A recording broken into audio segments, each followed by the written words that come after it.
በዓለም ዙሪያ ያላችሁ የክርስቶስ ኢየሱስ የእግዚአብሔር ቤተሰቦች በጌታ በኢየሱስ ክርስቶስ ስም ጸጋና ሰላም ከናንተ ጋር ይሁን። እንደምን አደራችሁ፣ እንደምን ዋላችሁ፣ እንደምን አመሻችሁ። ይህ በየሳምንቱ እየተዘጋጀ የሚቀርበው የክርስቶስ ኢየሱስ ወንጌል ማህበርተኞች በክብር በክርስቶስ ኢየሱስ ደም የተዋጀን እግዚአብሔር በልጁ በኩል ለሚመጡት ልጆች ያለን በጌታ ዓለም ሳይፈጠር በፊት ያሰበውን የማዳኑን መንገድ በመንፈስ ቅዱስ የገለጸላችሁ ጽኑዓን ኃያላን አንደኞች የሆናችሁ በክብር በክርስቶስ ኢየሱስ ስም ሰላም እላችኋለሁ። እግዚአብሔር በልጁ የጀመረውን በሰማይ ያለው መንግሥት በምድር እንድትመጣ ወንጌል ክርስቶስ ነው። በወንጌል ብርሃን በመንፈስ ቅዱስ ምሪት በጸጋው ጉልበት ዕለት ዕለት ቀኑን ዘመኑን በመዋጀት በመንፈስ ቅዱስ በቃሉ መገለጥ በቅዱሳን ኅብረት ሕይወታችንን ነፍሳችንን ዕለት ዕለት ከዚህ ዓለም ከጨለማው ከሥጋም የሚመጣውን ፈተና በእግዚአብሔር ጸጋ በማለፍ ዛሬም ጸሎት የሚሰማበት የማይከለከልበት በእግዚአብሔር ዙፋን ፊት በክርስቶስ ኢየሱስ ደም ለመቅረብ ለመግባት ድፍረት ባገኘንበት እችን ቀን ደግሞ ለእግዚአብሔር ለአምላካችን በመስጠት ስለሰጠን ጊዜ ዘመንና ይህንን ዕድል በማግኘታችን ጌታን እጅግ አርገን እናመሰግናለን። ክብር ሁሉ ለእግዚአብሔር ይሁን። ቅዱሳኖች፣ ጽዋችን ሙሉ ነው። ባለፈው ሳምንት እግዚአብሔርን በነገር ሁሉ ያመሰገንበት የምስጋና ቀን እኔም በተናገርኩት እናንተም በትውልዳችሁ በዘመናችሁ በተለያየ መንገድ በምታልፉበት ያሻገራችሁ ያሳለፋችሁ የእግዚአብሔር ምሕረትና ጸጋ እንደመሆኑ እርሱን ያመሰገንበት ከመቶ ሰው በላይ በዚህ ተካፍላችሁ ሼር ያደረጋችሁ የቅዱሳን ኅብረት ተካፋይ የሆናችሁ የእግዚአብሔር ጸጋ ከመንፈሳችሁ ጋር ይሁን። ጸጋው በእምነት አድኖናል። ከራሳችን የሆነ ምንም ነገር የለም። ትንሽ በበራልን በተረዳኑ መረዳት ከዚህ ሊጠፋ ካለ ዓለም ከጨለማው ከዲያብሎስ ከቅርብም ከሩቅም ከሚመጡት ፍላጻዎች ጠብቆን ለዛሬ ያደረሰን አምላክ ክብር ምስጋና ይሁን። በእኛ የጀመረውን ሥራ ጌታ ኢየሱስ ክርስቶስ ዳግም እስከሚመጣ ድረስ ይጠብቀዋል። ምክንያቱም የወደደን የመረጠን እርሱ ነው።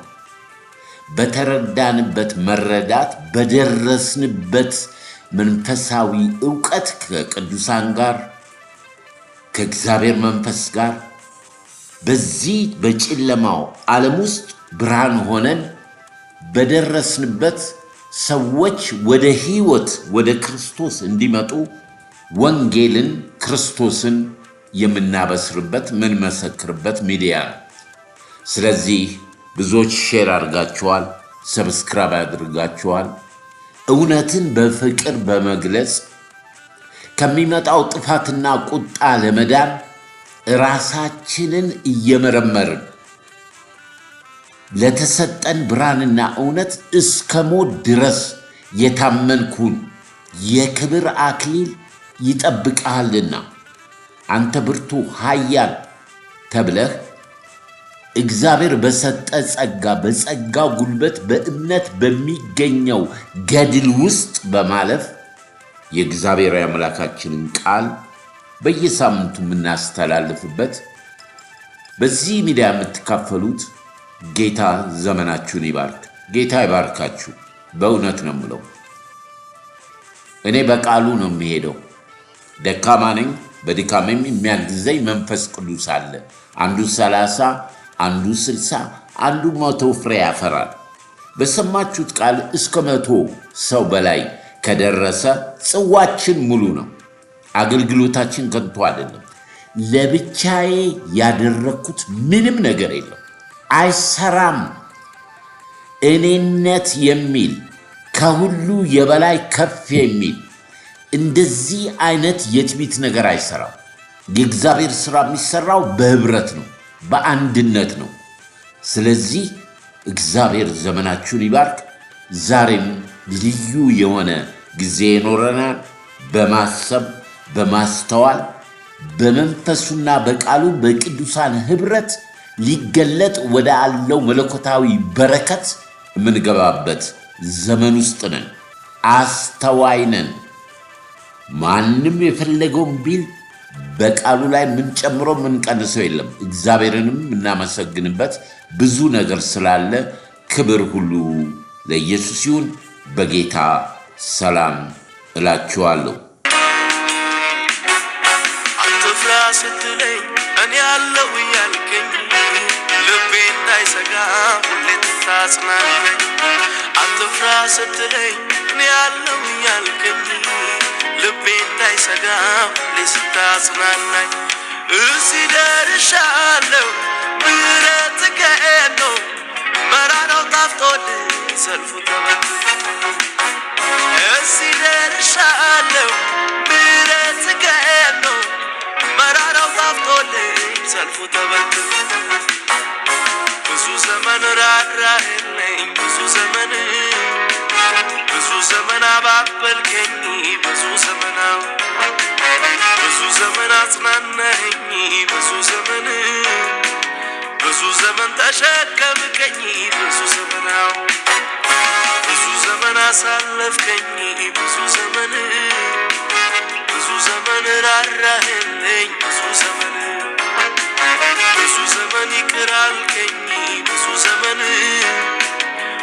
ዘመን ተሸከምከኝ ብዙ ዘመን። ወደ ዛሬው መርሃ ግብር ከመግባታችን በፊት ቅዱሳን በዓለም ሁሉ ያላችሁ ይህንን ሚዲያ የምትሰሙ ሰምታችሁም ለሌሎች የምታሰሙ እግዚአብሔር በዘመኑና በጊዜው ነገሮችን ውብ አድርጎ ይሰራል። እግዚአብሔር በጊዜና በሰዓቱ በእርሱ ሰዓት የሚሰራ ነው። በዛሬው ቀን መጀመሪያ እግዚአብሔርን የምናመሰግንበት እናት ቤተክርስቲያን የሆነች የኢትዮጵያ ኦርቶዶክስ ቤተክርስቲያን ከብዙ ሺህ ዓመት በፊት ማለትም በኢትዮጵያ ውስጥ ሲኖዶስ ወይንም የቤተ ክርስቲያን ጳጳሳትን መሾም አቅም በሌላት ጊዜ ከግብፅ ጳጳሳት ይሾሙ ነበር። ሲኖዶስ የነበረው በግብፅ ምድር ነው። በዛን ዘመን በተለይ በዘራ ያዕቆብ ዘመን ግብጾች ወደ ኢትዮጵያ ይዘው የመጡት ከልት የስተት ትምህርት ወይንም አዋሊድ መጽሐፍ የሚባሉ ከእግዚአብሔር ቃል ነው የተወለዱት ብሎ ሸቅጠው ብዙ ገድላት በተለይ ደግሞ በብሉይ ኪዳንና በአዲስ ኪዳን መካከል በነበረበት 500 ዓመት የዝምታ ዘመን እግዚአብሔር ባልተናገረበት ዘመን የተጻፉ መጽሐፎች የእግዚአብሔርን ክብር የሚጋፉ የክርስቶስ ኢየሱስን ቦታ ለመያዝ በዲያብሎስ መንፈስ በመሰለ ውሸት የተሰሩት እነኛ እስከ ደቂቀ እስጢፋኖስ በኢትዮጵያ ምድር ወደ 37 ጳጳሳት ተወግረው ተሰቅለው የሞቱበት የስተት ትምህርት በመቃወም በዘረ ያዕቆብ ዘመን ተስፋፍቶ የመጣ የገድላት መጽሐፍ ለብዙ ዘመን በኢትዮጵያ ውስጥ እርም፣ ሸክም፣ መርገም ሆኖ እንደቆየ በክርስቶስ ኢየሱስ ያመኑት በወንጌል አምነው የዳኑት ለብዙ ዘመን ሲከራከሩ በውስጥም በውጭም ነበር። ይህንን የስተት ትምህርት የእግዚአብሔርን መለኮታዊ የመንፈስ ቅዱስን የክርስቶስን አዳኝነት ቤዛነት የሚጻረር ትምህርት በመናፍስት በአማልክት በተለያየ ስም ገድላት ተብለው የተጻፉት ለብዙ ዘመን ችግር መርገም በኢትዮጵያ ምድር አምጥተዋል። ምክንያቱም በቃሉ የሚጨምር የሚቀንስ የተረገመ ይሁን የሚል መለኮታዊ የእግዚአብሔር የጸና የትንቢት ቃል አለ። እሱንም እናየዋለን። በመጨረሻ ላይ እግዚአብሔር በነቢዩ በዮሐንስ ራእይ ላይ ራእይ ተከፍቶለት ክርስቶስን በክብር ካየ በኋላ ጌታ በዙፋኑ ከተቀመጠው ከአብ ከእጁ መጽሐፍ ወስዶ ያንን መጽሐፍ ከፍቶ ተርትሮ ማኅተሙንም ሊዘረጋ የቻለው የታረደው በክርስቶስ ማራናታ ሙሽራይቱ ቤተ ክርስቲያን ና ትላለች። እርሱም መጀመሪያና መጨረሻ እኔ ነኝ፣ ዳግም ተመልሼ እመጣለሁ፣ ለእያንዳንዱ እንደ ሥራ ዋጋ ልከፍለው፣ ዋጋው በእጄ ነው፣ እመጣለሁ የሚል የትንቢት ቃል አለ። እሱን ነው ዛሬ የምናየው። ስለዚህ ጥንቲቷ የኢትዮጵያ ኦርቶዶክስ በዚህ ባሳለፍነው ሳምንት ትልቅ ሐሴት፣ ደስ የሚያሰኝ ይበል የሚያሰኝ በርቱ የሚያሰኝ ይህንን ላደረጉ አባቶች፣ መስዋዕት ለከፈሉ ለጨከኑ፣ መንፈስ ቅዱስ ለረዳቸው እግዚአብሔር ይባርካቸው እንላለን። ይኸው ምንድን ነው? በኢትዮጵያ ኦርቶዶክስ ሲኖዶስ በሊቃውንቶች ጉባኤ ባለፉት 3-4 ወር በገቡት ቃል መሰረት የተጻፉት ከቤተ ክርስቲያኗ ትውፊት ወይንም ከወንጌል ጋር የተጻረሩ ነገሮችን በመመርመር ሊቃውንቱ ውሳኔ ወስነዋል። የመጀመሪያ ውሳኔ የወሰኑት በገድለ ዮሐንስ መጥምቁ መጽሐፍ ላይ ነው። ገድለ ዮሐንስ መጥምቆ የሚለው ታግዷል። መጋቤ ምስጢር አባ ክንፈ ሚካኤል በሚባሉ መምህርና አባት በእሳቸው አማካኝነት ለመንበረ ፓትርያርክ ቀርቦ በሊቃውንት ጉባኤ ተጣርቶ ታይቶ መጽሐፉ ተመርምሮ የሊቃውንት ጉባኤ ያቀረበው ሙሉ መጽሐፉን የተመለከተ መግለጫ በንባብ ለምልዓተ ጉባኤው ተሰምቷል። ምልዓተ ጉባኤውም በሊቃውንት ጉባኤ መግለጫ ላይ ተመርኩዞ ሰፊ ውይይት አድርጓል። እንደዚህ አይነቶቹ ጉዳዮች ያው እንግዲህ እንደሚታወቁት የስህተት ትምህርት ያለባቸው በርካታ ቤተክርስቲያንን የማይወክሉ የተዛቡ ትምህርቶችን የሚያሰራጩ ጽሁፎች በቤተክርስቲያናችን ትውፊት በሊቃውንትና እየታዩ በቅዱስ ሲኖዶስ እየተመረመሩ ውሳኔ ይተላለፍባቸዋል። በዚህ መሰረት ምልዓተ ጉባኤው በጣም ትልቅ ትኩረት በማድረግ ይሄ መጽሐፍ የያዛቸውን ቤተክርስቲያንን የማይወክሉ አስተምህሮች መርምሯል። ይህን መሰረት አድርጎ ውሳኔዎች አሳልፏል። በዚህ ውሳኔ መሰረት አንደኛ ገድለ ዮሐንስ መጥምቀ መለኮት በመባል የተጻፈው መጽሐፍ ሙሉ ለሙሉ የቤተክርስቲያንን አስተምህሮ የማይወክል የሚያዛባ ስለሆነ እንዲወገዝ ተደርጓል። ስለዚህ መጽሐፉ ተወግዟል። ይሄ ማለት በመጽሐፉ ውስጥ ያሉት ትምህርቶችና የተሳሳቱ ጉዳዮች በሙሉ ተወግዘዋል ማለት ነው። በመቀጠልም የሊቃውንት ጉባኤ የጀመረው እንደዚህ መጽሐፍትን የማጣራት የመመርመር ሁኔታን አጠናክሮ እንዲቀጥል ከምስጋና ጋር መመሪያ እንዲደርሰው ተወስኗል።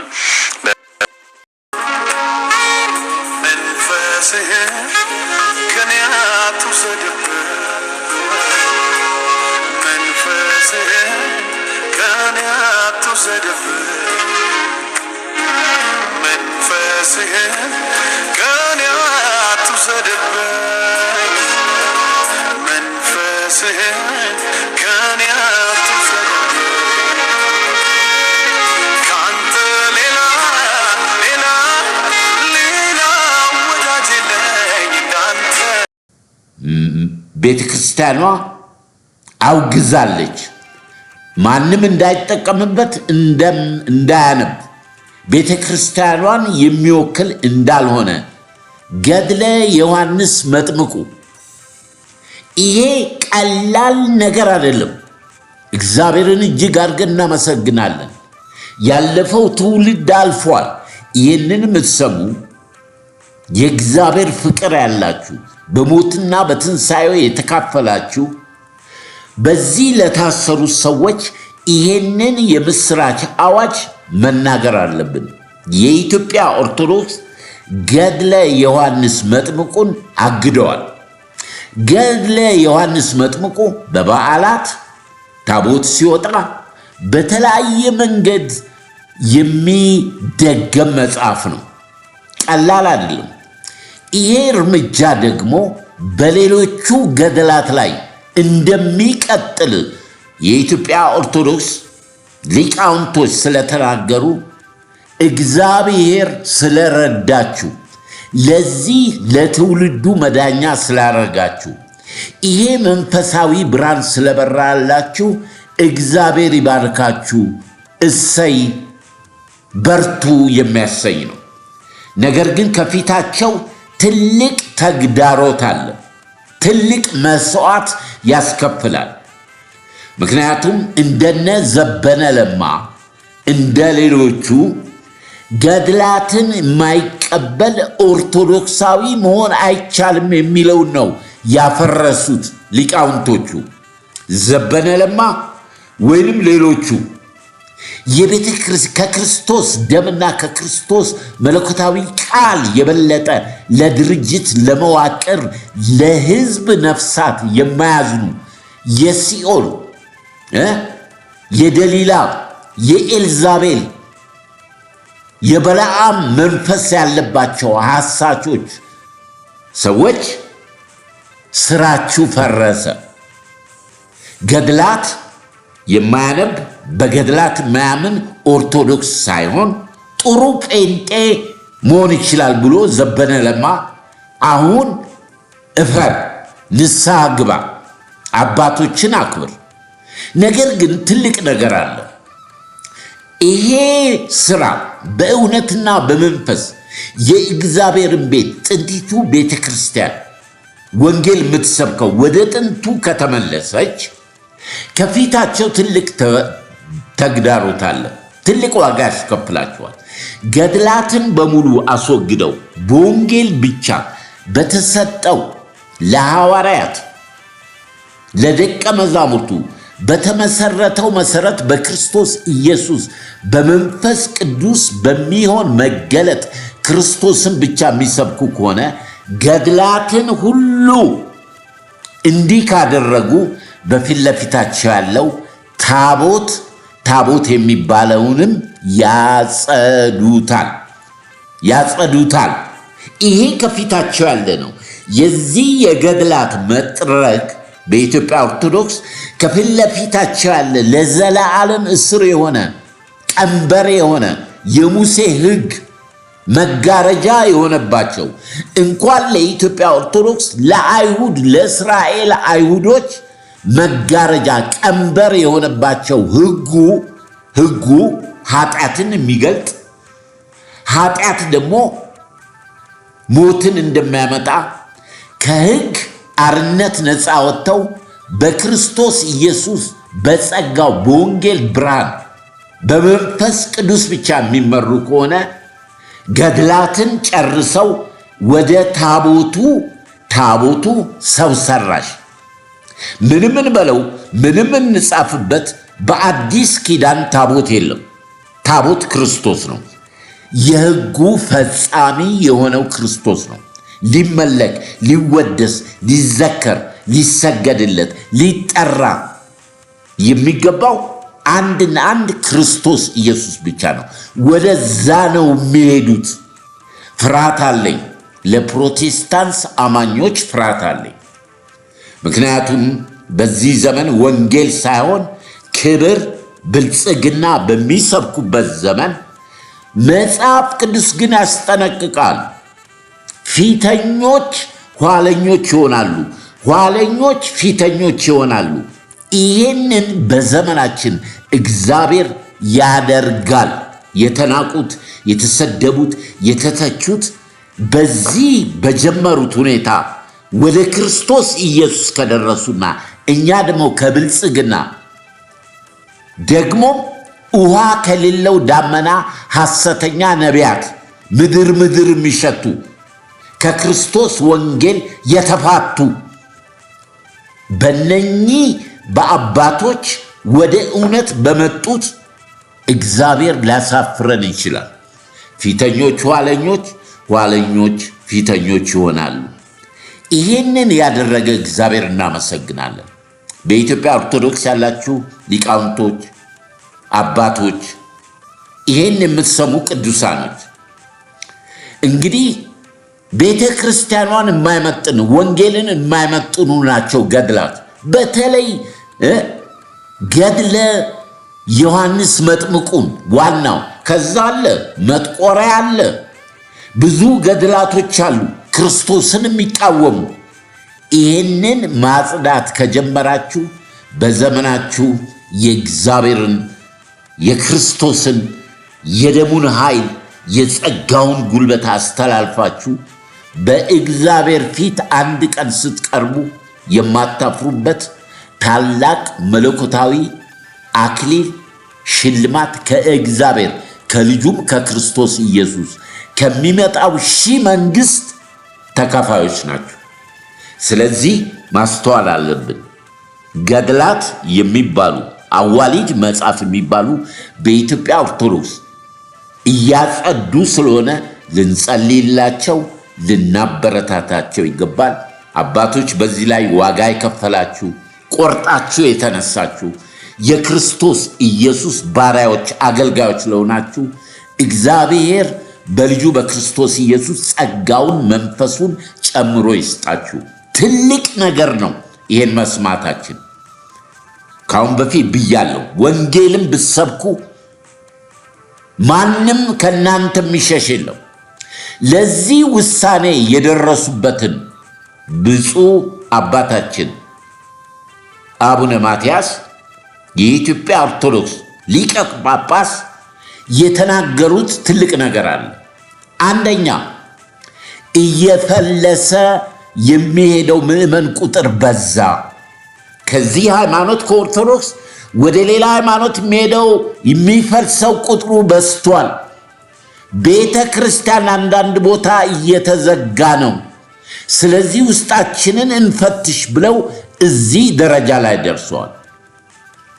ይህንን ዘመን ያመጣ እግዚአብሔር ክብር፣ ምስጋና፣ ዘላለማዊነት ሁሉ ለስሚው ለምድራችን በተለያየ መንገድ ምድራችንን እየጎበኘ ያለ አምላክ ከውስጥም በፖለቲካው በሉት በምድሪቷ ላይ የሚሰሩት ስራዎች ከድህነት ወደ ተሻለ የእውቀት በዘመኑ ነገር ግን ቤተ ክርስቲያን ለሰላሙም ለልማቱም ለማንኛውም ነገር ቤተ ክርስቲያን ወሳኝ ስለሆነች እናንተ አባቶች ይህንን ዋጋ የከፈላችሁ እግዚአብሔር ዘመናችሁን ይባርክ። ይህንን የሰማችሁ ቅዱሳን ለሌሎች ያሰሙ። ስለ መጥምቆ ዮሐንስ የምናውቀው ነገር አለ ወገኖች ሆይ።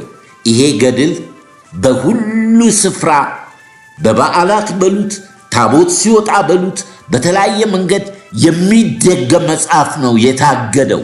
ክብር ለመንፈስ ቅዱስ ይሁን። ትልቅ እርምጃ ነው። በሉ በርቱ የሚያሰኝ ነው። በወንጌላውያን ኅብረት እኛም ቤታችንን እናጽዳ። ዳመና ውሃ የሌለው የሐሰት ነቢያትን ትንቢት አንቀበል። ቤትም ዓለም ላይ 27 29 ነቢይ የለም በአንድ ምድር። ኢትዮጵያ ውስጥ ከ27 የበለጡ ነቢያቶች አሉ። የባኦል ነቢያቶች ናቸው። አንድ ነቢይ ካለ በሕይወቱ ያ ነቢይ እስከሚሞት ድረስ ሌላ ነቢይ አይሾምም። ሂዱ ወደ ብሉይ ኪዳን። ሲበቃው ሌላ ቀብቶ ነው የሚሄደው። ስለዚህ እኛም ቤታችንን እናጽዳ። ጭፈራና ከበሮ ወይንም ዳመና በሌለው ዝናብ በረከት ውስጥ አንወሰድ። ቅድም ያልኩትን ልድገመው። ፊተኞች ኋለኞች፣ ኋለኞች ፊተኞች ይሆናሉ። ይሄ በእኛ ዘመን እንዳይሆን እግዚአብሔር ይርዳል። ስለዚህ የኢትዮጵያ ኦርቶዶክስ አባቶች፣ ሊቃውንቶች በክርስቶስ ፍቅር እባርካችኋለሁ። ዘመናችሁ ይባረክ። ለትውልድ መፈወሻ፣ ለትውልድ ወንጌል ክርስቶስ ነው። ወንጌል የካቶሊክ አይደለም፣ የኦርቶዶክስ አይደለም፣ የፕሮቴስታንት አይደለም። ወንጌል ስለ ልጁ ስለ ክርስቶስ ብቻና ብቻ ነው። 4 ነጥብ። የሚለውጠው ለዋጭ ክርስቶስ ለእርሱ ነው የተጠራ ነው። ስለዚህ እባርካቸዋለሁ። በዚህ ሚዲያ በሚያገለግሉትም በሚሰሙትም የኢትዮጵያ ኦርቶዶክስ ካህናቶች፣ ሊቀ ጳጳሳት ይህንን ነገር ለሰራችሁ በሙሉ እግዚአብሔር ዘመናችሁን ይባርክ። ቁርባናችሁ በእግዚአብሔር ፊት የሸተተ ይሁን። ጌታ ኢየሱስ ይባርካችሁ። ቀጥሉ ቀጥሉ። በወንጌል ላይ የሚጨመር የሚቀንስ የተረገመ ይሁን አለ መጽሐፉ ቅዱሱ። የተረገመ ይሁን። ይሄንን እርግማን ከምድራችን ከሕዝባችን ላይ እያነሳችሁ መስዋዕት እየከፈላችሁ ስለሆነ በፊት ለፊታችሁ ያለውንም በትዕግስት በጭካኔ በእግዚአብሔር ጸጋ በመደገፍ በምድሪቷ ላይ ያለውን እርግማን ጥረጉ። ኢየሱስ ክርስቶስ ጌታ ነው። ክብር ሁሉ ለእግዚአብሔር ይሁን። ጌታ ዘመናችሁን ይባርክ። ትንሽ ደመና ዝናቡ እጅግ ነውና ትንሽ ደመና ዝናቡ እጅግ ነውና ጊዜው የሚፈጸመውን ቃል የሰማ ለክብሩ አሜን ይበል። ጊዜው የሚፈጸመውን ቃል የሰማ በደስታ እሰይ ይበል። የዘንዶ ራስ ተቀጥቅጦ እግዚአብሔር ክብር በኢትዮጵያ በሙላት ተገልጦ ገና እናያለን ገና እግዚአብሔር አፍ ቃል ወጥቷልና ገና እናያለን ገና እግዚአብሔር አፍ ቃል ወጥቷልና ገና እንወርሳለን ገና እግዚአብሔር ቃል ወጥቷልና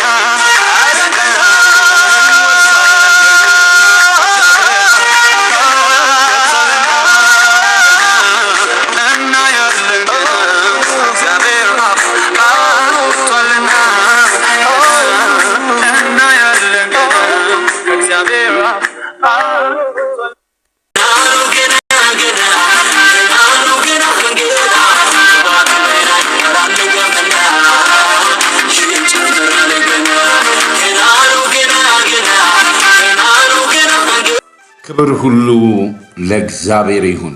ድንቅ ድንቅ ነገር ነው። መጽሐፍ እንደሚል እግዚአብሔር በጊዜው ነገሮችን ውብ አድርጎ ሰራቸው። ከዳመና በታች ለሁሉ ነገር ጊዜ አለው። እግዚአብሔር የሚሰራውን አሰራር እኛ አናቅም። እግዚአብሔር የወሰነለት ዘመን ጊዜ አለ። ነገር ግን በእንደዚህ አይነት ሁኔታ ውስጥ ለምንወዳቸው ለቤተሰቦቻችን፣ ለማንኛውም ፍጥረታዊ ሰው በተለይ በዚህ ሃይማኖት ውስጥ ላሉት ይሄንን ማወጅ አለብን። ከቤተ ክርስቲያን ጋር ዛሬ እናያለን ትንሽ ስለ ህብረት፣ ስለ አንድነት፣ በዛ ውስጥ እግዚአብሔር ያዘጋጀው በረከትና በመጨረሻው ዘመን ደግሞ የሚገለጥ ምስጢራዊ የሆነ መለኮታዊ በረከት አለ። ይሄ በረከት ከኦሪት ዘፍጥረት እስከ ዮሐንስ ራእይ መጽሐፍን ብትመረምሩ ካለ አንድ ቦታ በስተቀረ የትም ቦታ ላይ አልተጻፈም። ታላቅ ምስጢራዊ በረከት ይባላል። እሱ ታላቅ ጥበብ የሆነ ምስጢር የሆነ ሐዋርያው ብቻ የተገለጠለት ምስጢር በሌሎቹ መጽሐፍ ላይ በሌላ መንገድ ቢጻፍ ግን በግልጥ የተጻፈው ከኦሪት ዘፍጥረት እስከ ዮሐንስ ራእይ አንድ ቦታ ብቻ ነች። አንድ ቦታ። ያቺ ደግሞ እግዚአብሔር ለልጆቹ የሰጠው የተስፋ ቃል ታላቅ በረከት ይባላል። እሱን ነው የምንመለከተው። ስለ ጌታ ዳግም ምጽአት ያልሰማ የሃይማኖት ክፍል የለም። ምንም በአሁኑ ዘመን ስለ ዳግም ምጽአቱ መነገር ብዙም ባይሰማ ከዲያብሎስ ከጨለማ አሰራር ከስጋ ከምኞት የተነሳ በምድራዊ በረከት በዲያብሎስ ግዛት ውስጥ ባለው በረከት በመሸፈን ሰማያዊ ሊገለጥ ያለው የእግዚአብሔር ታላቅ በረከት ስጦታ የተሸፈነበት ዘመን ነው። ስለ ዳግም ምጽአቱ የትም አይሰማም፣ ጥቂት ነው። ነገር ግን ዘመኑ ቅርብ ነው፣ በደጅ ነው። ንቁ። ቀኑ እንደቀረበ ሰዓቱ እንደደረሰ እወቁ። ይሄ ትልቅ መልእክት ባጭሩ ዛሬ እንመለከታለን። አንድ ቀን ተነፋ መለከት፣ የጠበቁት ከሰፈር ገባ ድንገት። ሸምቱ በወጡበት ገባና አላውቅም አለ፣ ደጁንም ዘጋና።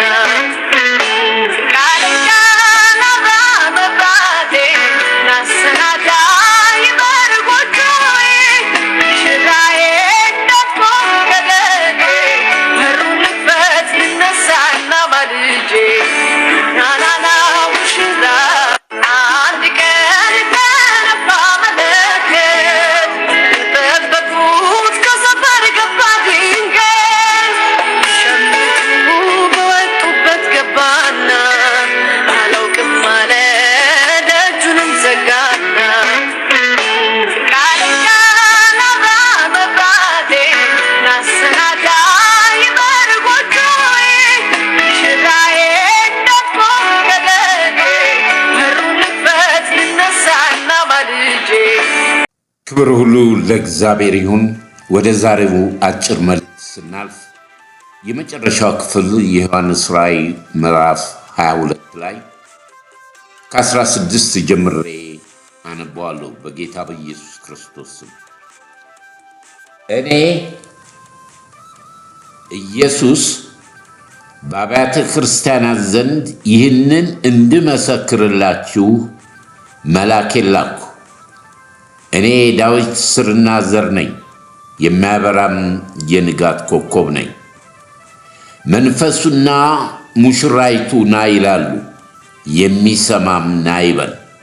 የተጠማም ይምጣ፣ የወደደም የሕይወትን ውሃ እንዲሁ ይውሰድ። በዚህ መጽሐፍ የተጻፈ የትንቢት ቃል ለሚሰማ ሁሉ እኔ እመሰክርለታለሁ። ማንም በዚህ ላይ አንዳች ቢጨምር እግዚአብሔር በዚህ መጽሐፍ የተጻፉት መቅሰፍት ይጨምርበታል። ማንም በዚህ በትንቢት መጽሐፍ ከተጻፉት ቃሎች አንዳች ቢያጎድል በዚህ መጽሐፍ ከተጻፈው ከሕይወት ዛፍ ከቅድስቲቱ ከተማ ከእግዚአብሔር ዕድል ፋንታ ይጎልበታል። ይህንን የሚመሰክር አዎን በቶሎ እመጣለሁ ይላል። አሜን። ጌታ ኢየሱስ ሆይ ና። ክብር ለእግዚአብሔር ይሁን። ማራናታ፣ ጌታ ኢየሱስ ክርስቶስ ሆይ ና። ሙሽራይቱ ቤተ ክርስቲያን፣ ቅዱሳን አሜን። ማራናታ፣ ጌታ ኢየሱስ ክርስቶስ ሆይ ና ይላሉ። በዚህ መጽሐፍ ወደ ላይ ከፍ ብለን የምናይ ይሄ የተነገረው የትንቢት ቃል እውነተኛ የትንቢት ቃል ነው። አይጨመርበትም፣ አይቀነስበትም። ያንን በተመለከተ በቅዱሳን ኅብረት ለዚህ ማራናታ ለሚመጣው ጌታ ራስን ለማዘጋጀት ለማስተዋል አጭር ቃል እንካፈላለን። ቅዱስና ሕያው ዘላለማዊ ጻድቅ የሆንክ እግዚአብሔር አባታችን ሆይ በክብር በክርስቶስ ኢየሱስም ወደ ጸጋ ዙፋን እንቀርባለን።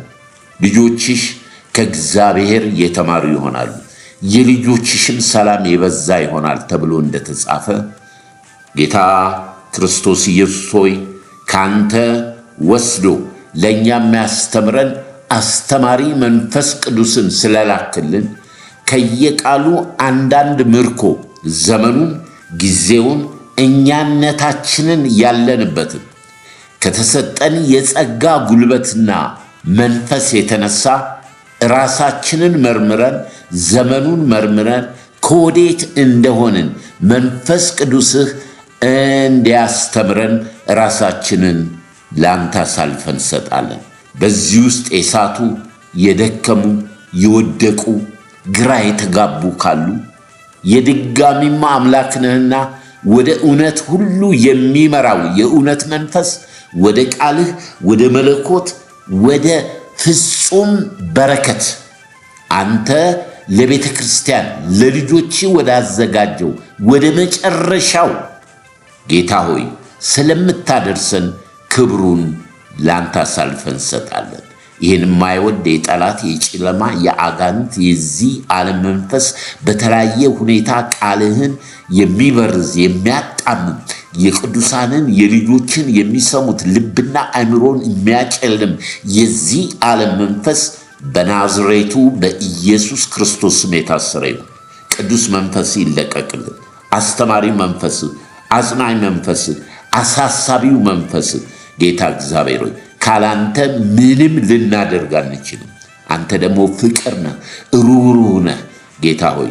ስለዚህ ጊዜውንም ሰዓቱንም ለመንፈስ ቅዱስ አሳልፌ እሰጣለሁ። ጌታ እግዚአብሔር ሆይ በእኔ አልፈ ተገልገል። በዘመኔ በደረስኩበት ቅዱስ አባት ሆይ አንተ እንደ ፍቃድ እንደ ሐሳብህ የሚሰሙትን ነፍሳት ወደ መንግሥትህ የቆሙትንም ምታጠነክርበት፣ የወደቁትን ምታነሳበት፣ የሸሹትን ምትመልስበት፣ በዲያብሎስ እቅፍና እስር ውስጥ ያሉትን ነፃ የምታወጣበት ቃል ነው። ስለምሰጠን ቃል አስቀድመን እናመሰግናለን። በክብር በክርስቶስ ኢየሱስ ስም አሜን። ማንም የማይችለውን አመሌን ችለሃል። ብዙ ገበናዬን ሚስጥሬን ከድነሃል። አባት ማይችለውን አመሌን ችለሃል። ብዙ ገበናዬን ሚስጥሬን ይዘሃል። በምሕረት ብዛት ተሸክመኸኛል። ብዙ ዘመናትን አሳልፈኛል። በምሕረት ብዛት ተሸክመኸኛል። ብዙ ዘመናትን አሳልፈኛል። ብዙ ዘመን ራራህልኝ፣ ብዙ ዘመን አባበልከኝ፣ ብዙ ዘመን ይቅር አልከኝ፣ ብዙ ዘመን ተሸከምከኝ፣ ብዙ ዘመን አጽናናኸኝ፣ ብዙ ዘመን ጉልበት ሆንከኝ፣ ብዙ ዘመን እኔን ብዙ ዘመን አባበልከኝ፣ ብዙ ዘመን እኔን ብዙ ዘመን ተሸከምከኝ፣ ብዙ ዘመን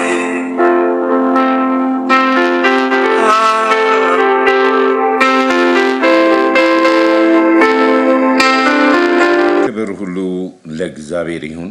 የዛሬም መልእክት በመንፈስ አንድነት የሚመጣውን ክርስቶስን መጠበቅ በሚል ነው። በመንፈስ አንድነት፣ በህብረት፣ በአንድ ልብ፣ በአንድ መንፈስ የጌታን ዳግም ምጽአት ከምጽአቱ በፊት ያሉትን ታላቅ በረከት ልብ ብለን እንድናይ ነው። ብዙ ሰዎች የዮሐንስን ራእይ ይፈሩታል። ምክንያቱም ትንቢታዊ ቃል ስለሆነ፣ ትንቢቱም ደግሞ እውነተኛ የሚፈጸም ስለሆነ ቅድም ባነበብን ላይ የሚጨመርም የሚቀነስ ነገር ስለሌለው በመንፈስ ቅዱስ ለባሪያው ለዮሐንስ በዘይት ተጠብሶ በፍጥሞ ደሴት ወድቆ ራእይ ነው ያየው። ራእይ አይቶ ጌታን አይቶ ጌታ ረስቶት ነበር ዮሐንስና ሞቼ ነበር ሕያው ነኝ ብሎ በክብሩ እንዳየው እንደሞተ ሰው እንደሆነና ጌታ አንስቶት በኢስያ ላሉት 7ቱ አብያተ ክርስቲያናት ብርታታቸውን ድካማቸውን የተገሰጹበትን የሚሰጣቸውን ደግሞ ስጦታ ማለት የክብር ስጦታ አክሊል የተለያዩ ነገሮችን ለዚህ በኢስያ ላሉት 7ቱ አብያተ ክርስቲያናት ዮሐንስ የጻፈው ነው። ክብር ለእግዚአብሔር ይሁን። የቅዱሳን ተስፋ ማለት ነው። በክርስቶስ ኢየሱስ አምነናል የሚሉት የመጨረሻ በውስጣቸው መህልቅ ይዘው የሚቀመጡትና ተስፋ የሚያደርጉት የጌታ ዳግም ምጽአት ነው። ከዛ በፊት ግን እንዳልኩት የመንፈስ ቅዱስ አንድነት ታላቅ የእግዚአብሔርን ክብር የሚያመጣ ነው። መቼም በብሉይ ኪዳንና በአዲስ ኪዳን ያሉትን ልዩነቶች እናውቃለን ሁላችንም። ብሉይ ኪዳን ለኪዳኑ ሕዝብ የተሰጠ ነው። ተደራሾች አሉት። ሕዝቤ ላላቸው ለመረጣቸው በአብርሃም በኩል የመጣ ኪዳን ማለት ነው። በዛ ኪዳን ውስጥ ያ የብሉይ ኪዳን በነቢያትም ሆነ በተለያየ እግዚአብሔር የተናገረው እንደ ታሪክ ይነገራል። ምክንያቱም ኪዳኑ እስከ ተወሰነ ዘመን ድረስ ከደረሰ በኋላ የብሉይ ኪዳን ማጠቃለያና የአዲስ ኪዳን መጀመሪያ ላይ የእግዚአብሔር መንፈስ በምድር አልነበረምና እግዚአብሔር ዘመንና ጊዜው ሲደርስ ነው ያ በነቢያት የተነገረውን የፈጸመው። ስለዚህ ብሉይ ኪዳን ታሪክ ይተረካል፣ ወንጌል ግን ይሰበካል። ይህንን ጠንቅቀን ማወቅ አለብን። ታሪክን መተረክ ሌላ ነው፣ ወንጌልን መስበክ ደግሞ ሌላ ነው።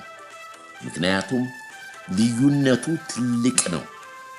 እነኛ የሕግ አባቶች ነቢያቶች የተናገሩት ቢኖርም ሕጉም አባቶችም ቃሉም በአደራ የተሰጣቸው በቃሉ ስላልሄዱ በሕግ የመጣው በፊደል በሙሴ የተሰጣቸው ሕግ አልጠቀማቸውም፣ ከሰሳቸው።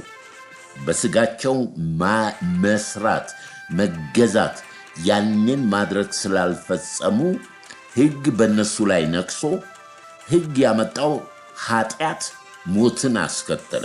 በአንዱ አዳም ሞት ወደ ዓለም ሁሉ እንደገባ ለሰው ሁሉ እንደደረሰ ሕጉ ኃጢአትን ገላጭ ሆነ። በፊት ሕግ ሳይመጣ ኃጢአት ምን እንደሆነ አይታወቅም። ሰው ሁሉ በፊቱ ያሻውን ያደርግ ነበር። ነገር ግን ሕግ ከመጣ በኋላ ሰዎች ሕግን መፈጸም አልቻሉም። ስለዚህ በመጨረሻ የሕግም የኃጢአትም ባሪያ ሆነው እግዚአብሔር ሕግን በታች ሕግን ሊፈጽም በሚችለው በዘመኑ ክርስቶስ ኢየሱስ በሰው አምሳል ሆኖ ኃጢአት የሌለበትን እንደ ኃጢአት አድርጎ ቆጥሮ አቆመው። የሰዎችን ልጆች በደልና ኃጢአት በሙሉ እሱ ላይ ያደረገ፣ ሕግን ፈጸመ።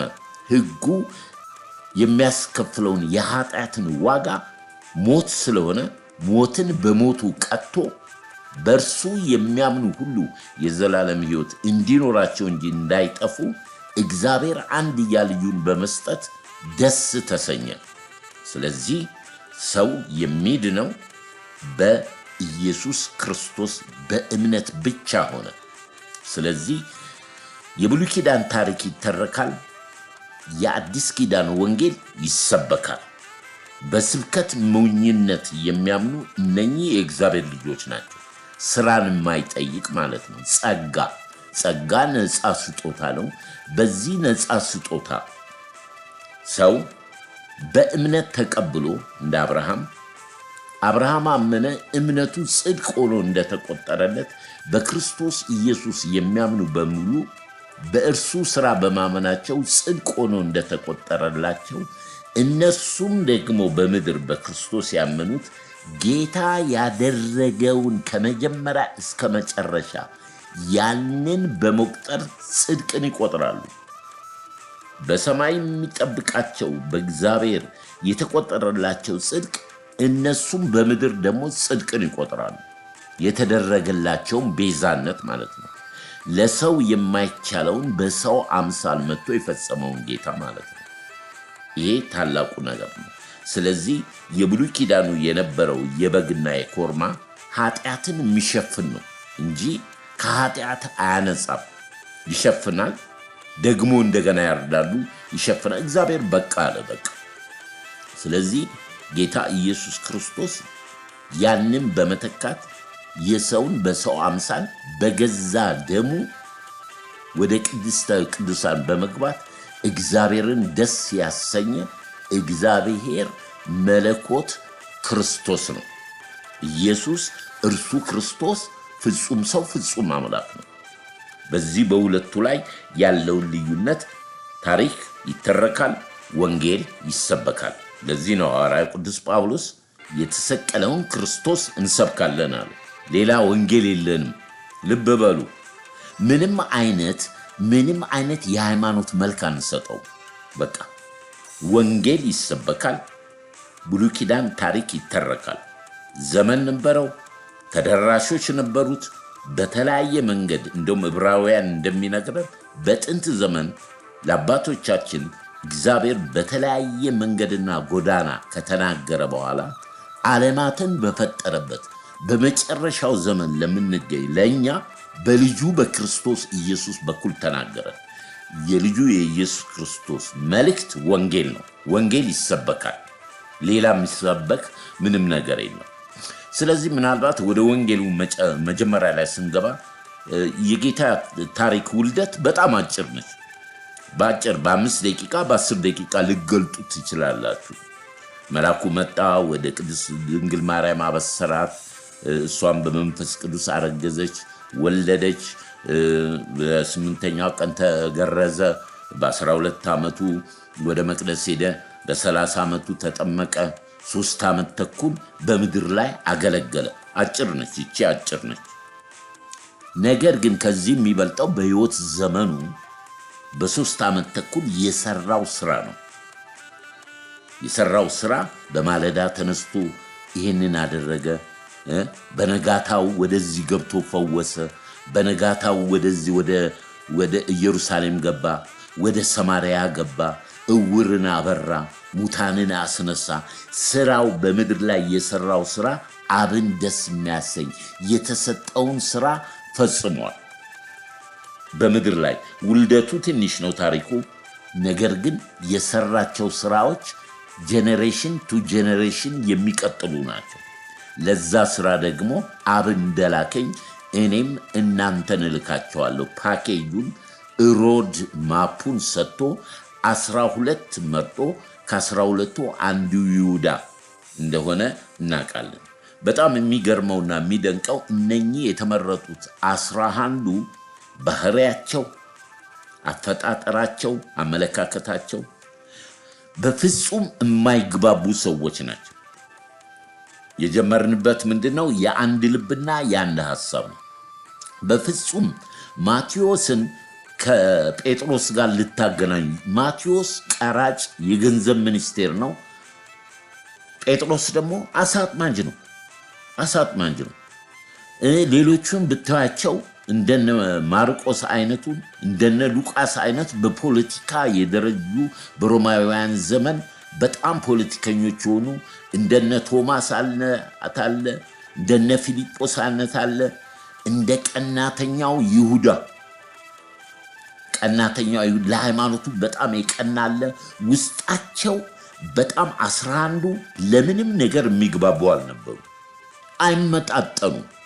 ያ ደግሞ በህይወታቸው ላይ ትልቅ ነገር አንጥቷል። ጌታን እስከሚረዱ መንፈስ ቅዱስን እስከሚቀበሉ ድረስ አንደኛ በመገለጥ እየታበዩ፣ ሁለተኛ ደግሞ ክብር የበላይ መሆን እየፈለጉ በተለያየ መንገድ ጌታ አስተምሯቸዋል። አንዳንድ ምሳሌዎችን ብናይ ለምሳሌ ዮሐንስ እናቱን ምን ብሏል?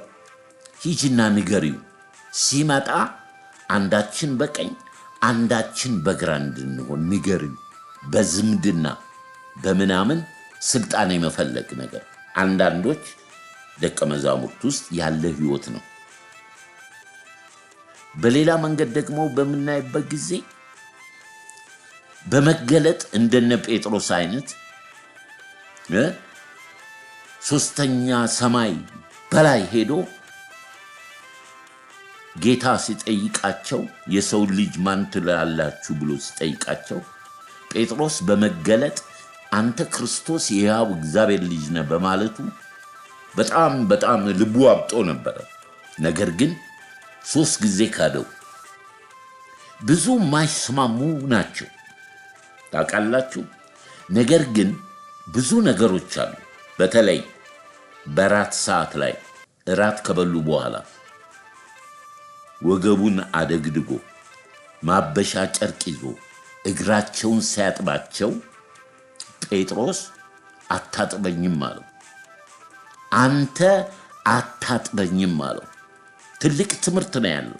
ምን ማለቱ ነው? ጴጥሮስ አንተ አታጥበኝም ሲል እዚህ የተቀመጡት ከማን በልጠው ነው? ከማን በልጠው ነው? እኔ እኮ እንዲህ ነኝ ብሎ እኔን እንዲህ እነኚህ ምን ያደርጋሉ? እዚህ ቁጭ ያሉት 11 አንተ እኔን አታጥብም እግር። ሌሎቹ ምንድነው መኮሰፍ? ዝቅ ለምን አላሉ?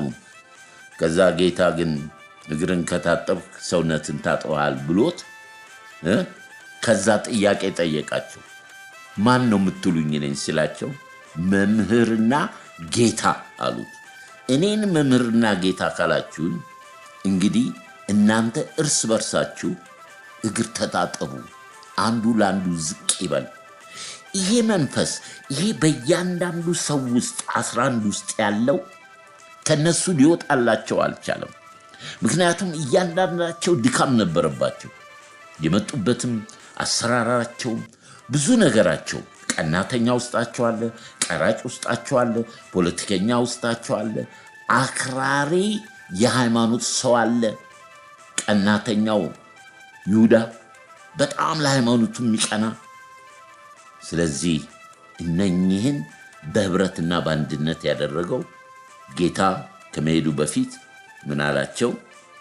ወደ ዓለም ሂዱ፣ ወንጌልን ለፍጥረት ሁሉ ስበኩ፣ ያመነ የተጠመቀ ይድናል ካላቸው በኋላ ወደ ዓለም እንዳትሄዱ አባቴ በስሜ የሚልከው መንፈስ ቅዱስ እስከምትቀበሉ።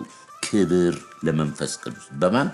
በኢየሱስ ክርስቶስም የሚመጣው መንፈስ ቅዱስ ራሱ ስብዕና ያለው እግዚአብሔር መንፈስ ቅዱስ እግዚአብሔር ነው። እግዚአብሔር ወልድ ለእግዚአብሔር መንፈስ ቅዱስ ቦታውን የለቀቀበት ማለት ነው። በሁሉ ውስጥ ይገናኛሉ። አብ ወልድ አለ፣ ወልድ በአብ አለ፣ በወልድም በአብም መንፈስ ቅዱስ አለ፣ በመንፈስ ቅዱስ ወልድም አብም አለ። አንድ አምላክ። ስለዚህ ላሳጥረውና ይሄ መንፈስ ለመጠባበቅ አንድ ልብ አንድ መንፈስ ነበራቸው። 120ዎቹ ከእናቱ ከቅድስት ድንግል ማርያም ጋር ሆነው ይጠባበቁ ነበር በሰገነት 120 ሆነው። መንፈስ ቅዱስ በእነሱ ላይ በወረደ ጊዜ በ15 ቋንቋ በዓለም ቋንቋ እንደተናገሩ በልሳን እንደተሞሉ ያንን እናውቃለን። ባንተ ብቻ እንዳይሰሙ ከነበረው ብርቱ ዛቻ የተወጡት በክብረው ባንተ ብቻ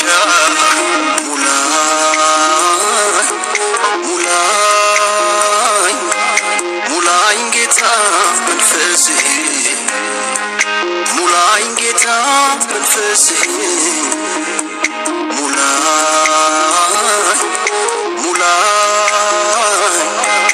ሙላኝ ጌታ መንፈስህ ሙላኝ ጌታ መንፈስህ መንፈስ ቅዱስ ና ጌታ ነገር ግን ስቲል ደካሞች ስቲል ስጋውያን በመሆናቸው በእስጢፋኖስ መገደል ወደ ዓለም ሁሉ እንደተበተኑ የእግዚአብሔር ቃል ይናገራል።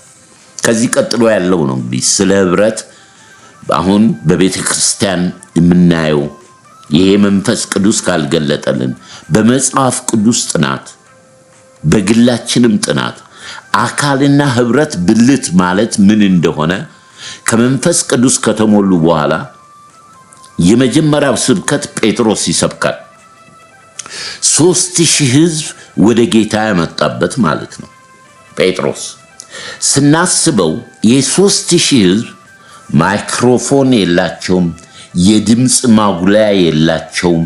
3000 ህዝብ እንዴት ጴጥሮስን ሊሰማ ቻለ ብትሉ 11ዱም ደቀ መዝሙር ጴጥሮስ ሲያገለግል በህዝቡ መሃል በየ10 ሜትር ወይንም በተለያየ ሜትር ሆነው እስተመጨረሻው እስከ ህዝቡ ድረስ 11ዱም ደቀ መዝሙር መሃል እየገቡ ጴጥሮስ የሚናገረውን ነገር ያስተጋባሉ። ጴጥሮስ ኢየሱስ ያድናል ሲል ቶማስ ይቀጥላል፣ ማቴዎስ ይቀጥላል፣ ሉቃስ ይቀጥላል፣ ዮሐንስ ይቀጥላል፣ ቶማስ ይቀጥላል። እስተመጨረሻው ድረስ ጴጥሮስ የሚናገረውን ነገር ለ3000 ህዝብ ከዛ ከህፃናትና ከሴቶች ውጪ ያንን ወንጌል ይሰብኩ ነበር። ስለዚህ ለ3000 ህዝብ የደረሰው ያለ ድምጽ ማጉላያ ያለ ማይክሮፎን በአንድነት ሆነው አገለገሉ። ይህንን መንፈስ ቅዱስ ሲያረጋግጥ ስብከቱን በጨረሰ ጊዜ ህዝቡ ከመጨረሻው እስከ ጴጥሮስ ድረስ አንድ ቃል ወንድሞች ሆይ እንግዲህ ምን እናድርጋሉ? ጴጥሮስን የሰበከውን አይደለም የጠየቁት፣ በአንድነት በህብረት ወንድሞች ሆይ አሏቸው። ምክንያቱም በጴጥሮስ አገልግሎት ሁሉም ተገልግሏል። ይሄ መንፈስ ሊገባን ያስፈልጋል። በቤተ ክርስቲያን ውስጥ ሰው ሲያገለግል አብረን የምናገለግልነን አለ ጳውሎስ እኮ ይሰበክም ይዘመርም ይጸለይም በአንድ ልብ በአንድ መንፈስ አብረን የምናገለግልነን። በዛ መንፈስ ነው መንፈስ ቅዱስ የሚገኘው። የህብረት የአንድነት የአካል በመጽሐፍ ቅዱስ ጥናት ውስጥ አንዱ ሲያስተምር አብረን እያስተማርንም እየተማርንም ነው። የግለሰብ ኢጎ የለም። ለመታየት የሚወጣ አንድ የለም። የዘመኑ የቤተ ክርስቲያን በሽታ በሐዋርያትስ በሌላ ክፍል ምን ይላል? ዮሐንስና ጴጥሮስ በ9 ሰዓት ወደ ቤተ መቅደስ ሲሄዱ አንድን ሰው እውር የነበረውን ሽባም የነበረውን የተለያዩትን ሲፈውሱ ከዛ ህዝብ ሲሰበሰብ እናንተ በምን ኃይል ነው ይሄንን የምታደርጉት ሲሏቸው እናንተ በሰቀላችሁት አብ አባቱ ባስነሳው በኢየሱስ ስም ነው የምናደርገው፣ ስለዚህ ወደ ኢየሱስ ተመለሱ ሲሏቸው ሲነግሯቸው የፈወሰው የተናገረው ጴጥሮስ ሲሆን ወንድሞች ሆይ ምን እናድርጋሉ? ዮሐንስንም ጨምረው ማለት ነው። አያችሁ እዚህ ላይ ፖይንት የለም፣ የግል የለም፣ አካል ነን፣ ብልት ነን፣ በአንድነት ነው ምንሰራው። የእግዚአብሔር መንፈስ እንዲሰራ ምንፈቅድ ከሆነ ደካማውንም የወደቀውንም አስተማሪውንም ዘማሪውንም ጸላዩንም ቤት ጠራጊውንም ወንበር አስተካካዩንም ሁላችን በአንድነት የእግዚአብሔርን ስራ የዛን ጊዜ መንፈስ ቅዱስ ምን ይላል? ኃይሉን ይገልጣል። አንዱን አቃለን፣ አንዱን ከፍ አድርገን፣ አንዱን ጠልተን፣ አንዱን አሳደን መጽሐፍ በሐዋርያት ሥራ ላይ በአንድነት በአንድ ልብ ቆመው ነበር ይላል። በአንድነት ነው የቆሙት። ለዚህ ነው እኮ የእግዚአብሔር ቃል ኃይሉ የተገለጠው። በድንቅና በታምራት ቃሉን ያጸና ነበር መንፈስ ቅዱስ። ለምን? አንድነት ነበራቸው፣ ፍቅር ነበራቸው። ክብር ለእግዚአብሔር ይሁን።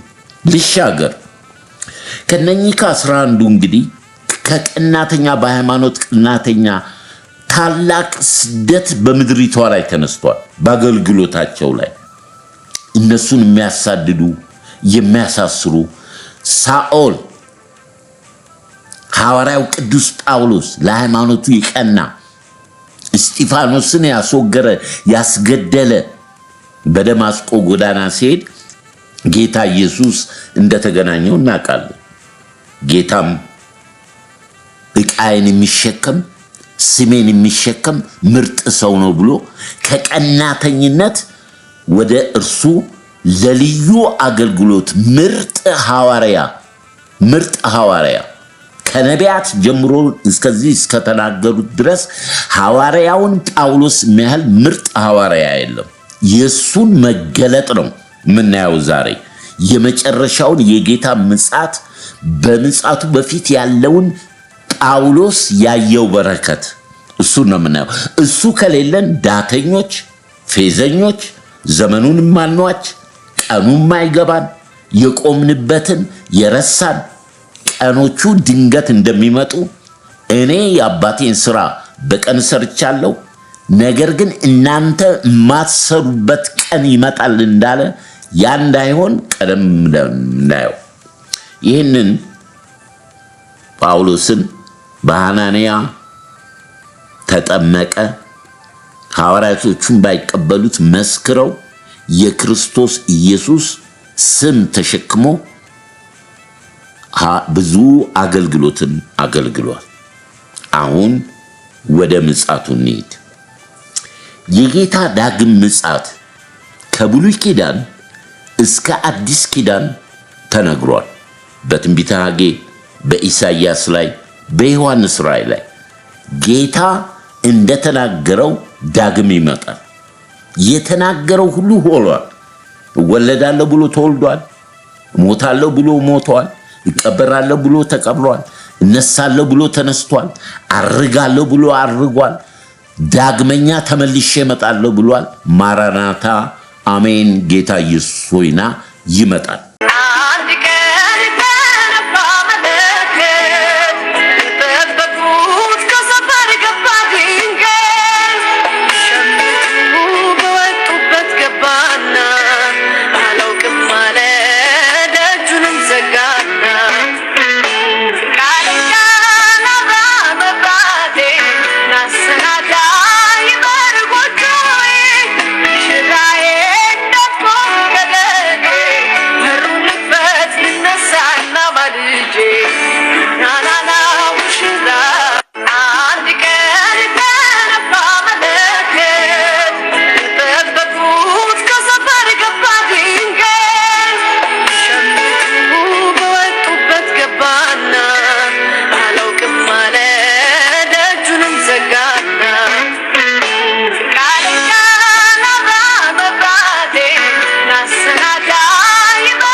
የጌታ ምጽአት ሁለት ምጽአት።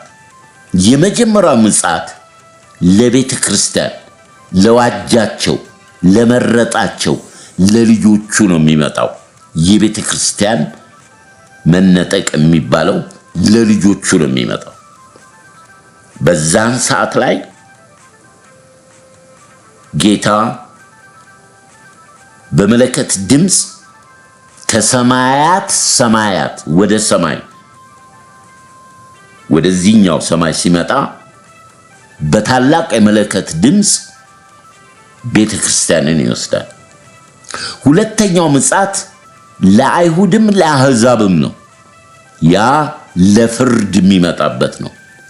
የበጉ ሰርግ የመጀመሪያው ምጽአት የቅዱሳን የቤተ ክርስቲያን መነጠቅ የበጉ ሰርግ ካለቀ በኋላ ከዛ ወደ ምድር የሚወርደው ለአሕዛብና ለአይሁድ ለፍርድ ነው።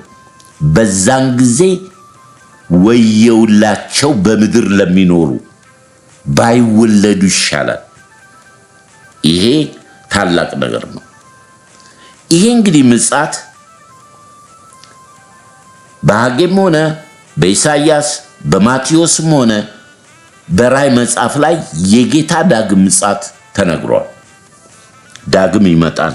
ክብር ለእግዚአብሔር ይሁን። ድንቅና የሚያስደንቀው ነገር ችላ ያለችው ቤተክርስቲያን፣ ችላ ያለው ክርስቲያን፣ ሰው ሁሉ ችላ ያለው ይሄ ዳግም ምጽአቱ መጥቷል። በአንደኛው የዓለም ጦርነት፣ በሁለተኛው የዓለም ጦርነት፣ በተለይ በቤተ መቅደሱ መፍረስ በ70 ዓመት የምርኮ ዘመን በባቢሎን ተፈጽሟል ብለው እንደ ጆቫ ዊትነስ እንደ ሌሎቹ ጌታ አሁን በምድር አለ፣ በመንፈስ አለ፣ ዳግም ምጽአት የሚባል የለም ብሎ ሐሳች መንፈስ፣ ሐሳች ትምህርት የሚያስተምሩ ሃይማኖቶች አሉ። እግዚአብሔርም ልጅም የለውም አይወልድም አይወለድም የሚሉ አሉ። ኢየሱስ ያድናል እንጂ ኢየሱስ ይገላል አይሉም የኢየሱስ አማኞች። እኛ ግን እግዚአብሔር ይገላል እንላለን። ኢየሱስ ሊገድል አልመጣም፣ ሊያድን ነው የመጣው። ኃጢአተኞችን ሊያድን እንጂ ጻድቃንን ሊጠራ አልመጣም። ቅድም የሕግና የኃጢአት ባሪያ የሆነውን ሕዝብ በጸጋው በእምነት በሚገኝ ለማዳን በክርስቶስ ኢየሱስ በማመን እንዲሁ በጸጋው በእምነት ይድናል ሰው።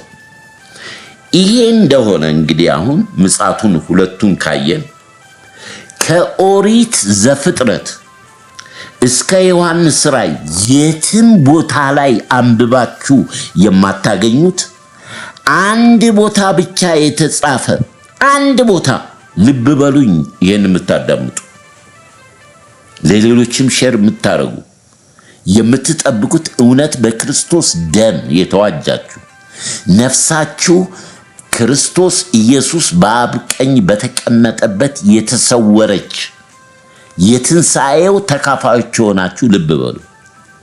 ከኦሪት ዘፍጥረት እስከ ዮሐንስ ራእይ የትም ቦታ ላይ የማይገኝ አንድ ቦታ በሐዋርያው ቅዱስ ጳውሎስ በተሰሎንቄ መልእክቱ ላይ ብቻ የሚገኝ ወደ ሦስተኛ ሰማይ ተነጥቆ ከ14 ቀን በኋላ ለተገለጠልኝ መገለጥ እንዳልታበይ የሰይጣን መጎሸሚያ ተሰጠኝ። ይሄንን መገለጥ የያዘው ይህን መገለጥ ያየው ከኦሪት ዘፍጥረት እስከ ዮሐንስ ራእይ ድረስ ያልተነገረ በተሰሎንቄ ላይ ብቻ በአንደኛ ተሰሎንቄ ላይ ያለ መነጠቅ ወይንም ራፕቸር የሚለው ነው። የትም ቦታ ላይ የለም መጽሐፍ ቅዱስ ላይ የትም ቦታ ላይ ስለ መነጠቅ። ይሄ ድንገት የሚሆን ሰው ማያውቀው ልጁ ማያውቀውም አብ የወሰናት ቀን በድንገት እንደ ሌባ እንደሚሆን ወይንም እንደ ኖህ ዘመን ድንገት የጥፋት ውሃ መጥቶ ዓለምን እንዳጠፋ የጌታ መምጫው በፊት ታላቅ የክርስቲያኖች ተስፋ መነጠቅ ነው። መነጠቅ ያለችው አንድ ቦታ ላይ ብቻ ነው በመጽሐፍ ቅዱስ ውስጥ፣ የትም ቦታ የለም። ይሄንን እንደ ቀላል ልንይዘው ወይንም እንደ ቀላል ልናስበው አንችልም። አንደኛ ድንገት ነው የሚሆነው። ድንገት የኖህ ዘመን ይበሉ ነበር፣ ይጠጡ ነበር፣ ይነግዱ ነበር፣ ያገቡ ነበር፣ ይጋቡ ነበር። ድንገት ሲሆን የሆነውን ነገር እናውቃለን። ይሄም የመለከት ድምፅ፣ ይሄ የመነጠቁ ጉዳይ ማንም ሰው ጋራንቲ አይደለም። ጠዋት ከእንቅልፍ ስትነሳ ክርስቲያኖችን በደሙ በግንባራቸው ላይ ምልክት በመንፈሳቸው ላይ የመንፈስ ቅዱስ ማህተም ያለባቸው ቤተ ክርስቲያን ቅዱሳን ተነጥቀዋል፣ በምድር የሉ። ትልቅ ድንጋጤ በዓለም ላይ ነው የሚሆነው። ስለዚህ ተስፋ እንደሌላቸው ተስፋ እንዳትቆርጡ፣ በጌታ አንቀላፍተው የሞቱትን አንቀድምም። እነሱ ከኛ በፊት ይነሳሉ፣ እኛም በታላቁ በመለከቱ ድምፅ ከዚች ዓለም አትሞስፌር ወደ ሰማይ እንነጠቃለን። ከነርሱ ጋር በአንድነት በሰማይ ጌታን እንቀበላለን። የበጉ ሰርግ ይሆናል።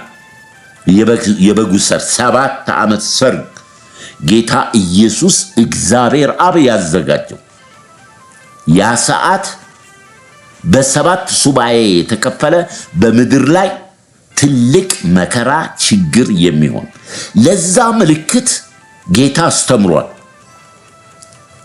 በጢሞቴዎስ መልእክት ላይ እንደምናነበው የመጨረሻው ዘመን እንዲሆናል። ሰው በሰው ላይ ይነሳል፣ ጦርነት ይሆናል፣ የምድር መንቀጥቀጥ ይሆናል፣ ፍቅር ይቀዘቅዛል፣ ወንድም ወንድሙን አሳልፎ ይሰጣል። ነገር ግን መጨረሻው ሲመጣ ይሄ ምልክት አለ። ይሄ ደግሞ ያየኑ ነው። በተለይ በዚህ 4 ዓመት ውስጥ በዓለም ላይ የመሬት መንቀጥቀጥ፣ የጎርፍ፣ የጦርነት ስጋት፣ የመሳሪያ ልውውጥ፣ የቴክኖሎጂው ሰውን ለማጥፋት ያለው ውድድር፣ ይሄን ሁሉ ተመልክተናል። የምናየው ነገር ነው። ስለዚህ የመነጠቁ ጉዳይ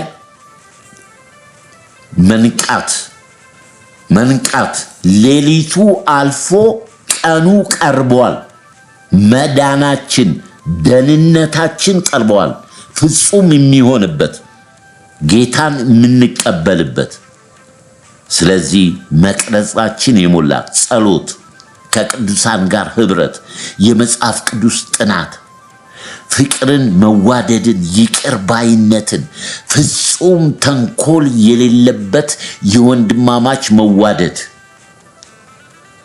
ሆደ ሰፊ፣ ትከሻ ሰፊ፣ በዚህ በወንጌል አገልግሎት ለሚደርሰው ማንኛውም ጥላቻ፣ መከራ፣ እስር፣ ግርፋት፣ ሞትም ቢሆን የቆረጥን መሆን አለብን ለወንጌል ለክርስቶስ።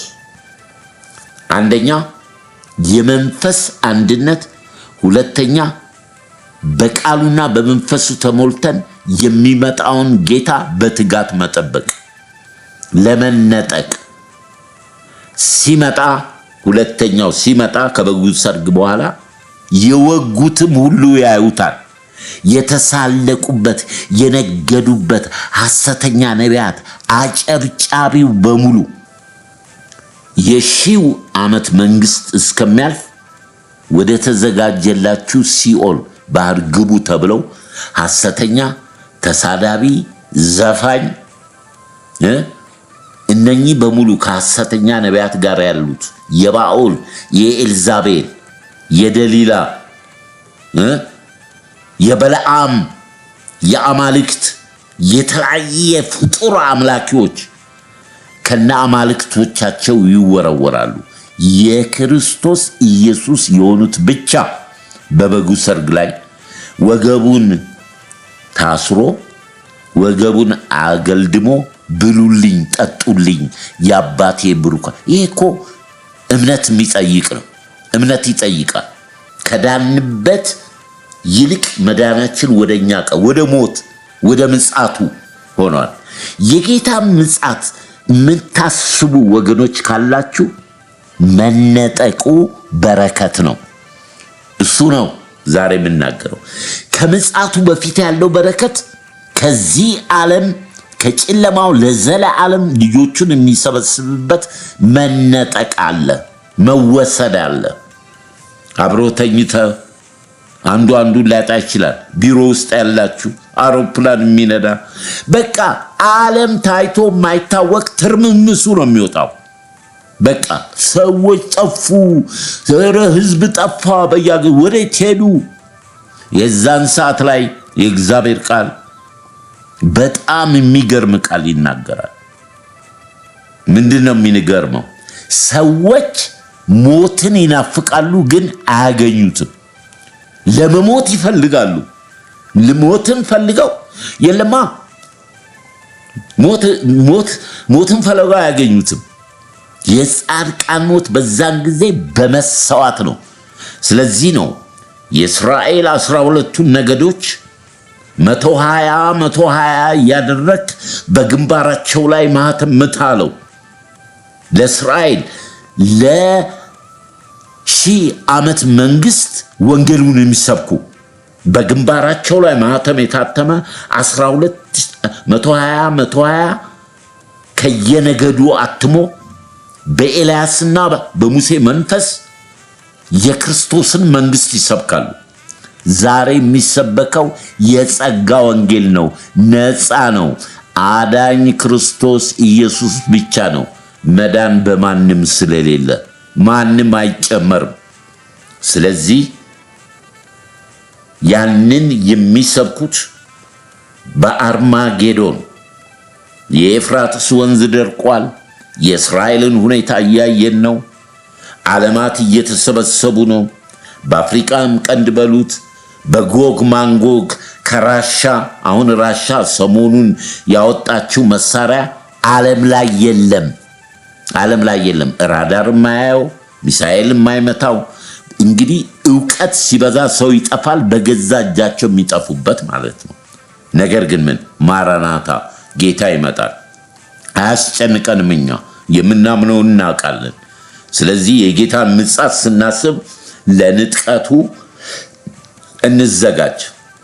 በኃይልም አይደለም፣ በጉልበትም አይደለም፣ በመንፈስ ነው። በእግዚአብሔር መንፈስ፣ በቅዱሳን ህብረት፣ በመጽሐፍ ቅዱስ ጥናት እንበርታ። ብዙዎች ወደ መጽሐፍ ቅዱስ ጥናት በዚህ ቴክኖሎጂ ብዙ ግሩፖች አሉ። እኔ አንድ ግሩፕ ውስጥ አለው። በጣም እየተባረኩበት ነው። ፍጹም ባንሆንም የተለያየን እንደጀመርነው የተለያየ ባህሪንም ቢኖረንም አብረን በአንድነት እየተቻቻልን የመጽሐፍ ቅዱስ ጥናት ህብረት እናደርጋለን። የሚያገለግሉ እህቶች አሉ። ቢቸገሩ ቢታመሙ የተለያየ ነገር ቢደርስባቸው እንድንገናኝ እንድንነጋገር እያደረግን በወር አንድነት ጊዜ አለን። ጥሩ መርጣችሁ የመጽሐፍ ቅዱስ ጥናት ውስጥ ግቡ። አብራችሁ ጸልዩ። ጸጋችሁን አካፍሉ። ይሄ በክርስቶስ ኢየሱስ እግዚአብሔር ለኛ የሰጠን ጸጋ ነው። ስለዚህ ጌታ ይመጣል። እነሆ ፊተኛ መጨረሻም አልፋ ኦሜጋ ነኝ፣ እመጣለሁ አለ። ማራናታ ና ጌታ ሆይ አለች ቤተ ክርስቲያን ቅዱሳን። ይሄ ህይወት የሌላችሁ ወይንም በእንደዛ አይነት ጥልቀት ያልተረዳችሁ ህይወታችሁንም ለጌታ ያልሰጣችሁ ካላችሁ ወገኖች ሆይ ክርስትና ክርስቶስ ነው፣ ሌላ አይደለም፣ ሃይማኖት አይደለም። ሃይማኖቴን ጠብቄያለሁ የሚለው ራእይ ላይ እምነት ነው። እምነት ደግሞ ከመስማት ነው፣ መስማትም የእግዚአብሔር ቃል ነው። ቃሉም ደግሞ ለተቀበሉት በስሙ ለሚያምኑት የእግዚአብሔር ልጆች የሆኑት ዘንድ ስልጣንን ሰጣቸው። ከወንድ ከሴት ፍቃድ ሳይሆን ከመንፈሱና ከቃሉ ተወልደዋል። ማንም በክርስቶስ ኢየሱስ ቢሆን አዲስ ፍጥረት ነው። እናንተን ከእጄ ሊያወጣችሁ ማንም አይችልም። የሰጠኝ አባቴ የታመነ ነው፣ ከእጄ ማንም አያወጣችሁም ማለት። ክብር ለኢየሱስ ይሁን።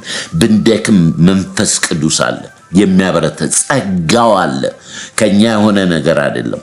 ስለዚህ የሰው ፍቅር፣ ይቅርታ፣ የእግዚአብሔር ባህሪ በእኛ ውስጥ እንዲሆን የጌታ ፍቃድ ነው፣ የመንፈስ ቅዱስ። ስለዚህ ዛሬ ያየነው ምንድነው? ሁለት ነገር ነው። አንደኛ የብሉይ ኪዳን ታሪክ ይተረካል፣ አዲስ ኪዳን ይሰበካል። የቅዱሳን ህብረት የመንፈስ ቅዱስ ማምጫ ትልቅ ነገር ነው። በአንድ ልብ በአንድ ሐሳብ ሆኑ። ማንም በእነሱ ላይ የሰለጠነ የበላይ የሆነ የለም። ለሚያደርጉት አገልግሎት በህብረት ነው የሚጠሩት። ለሚሰጡት አገልግሎት በሙሉ እኛና መንፈስ ቅዱስ ተስማምተናል ነው የሚሉት። የማያምኑት ደግሞ ወንድሞች ሆይ ምን እናድርግ ብለው እንጂ አንዱን ለይተው ክብር እንደሚሰጡ አይደለም። ሐዋርያትም ክብር አልፈለጉም፣ ልብሳቸውን ሲቀዱ ነው የምናየው። ክብር የሚገባው ጌታ ኢየሱስ መንፈስ ቅዱስ ብቻ ነው። እኛ የማስተላለፊያ አሸንዳዎቹ ነን።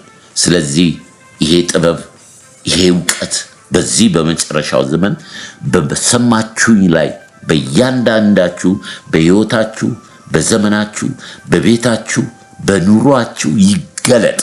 ክብር ለኢየሱስ ይሁን። ልቡ ለቀና ሰው እግዚአብሔር ቅርብ ነው።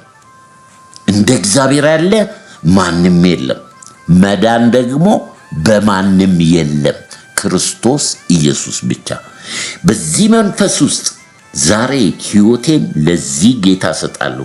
ድንገት ጌታ ቢገለጥ፣ ቅዱሳን ከዚህ ምድር ተነስተው ቢሄዱ፣ ለታላቁ መከራ በፊት እኔ ወስዳቸዋለሁ የሚል የትንቢቱ ቃል እንዲያገኘኝ ነፍሴን ዛሬ ለጌታ ለኢየሱስ ክርስቶስ ሰጣለሁ የምትሉ ካላችሁ አጭር ጸሎት አብረን እናደርጋለን።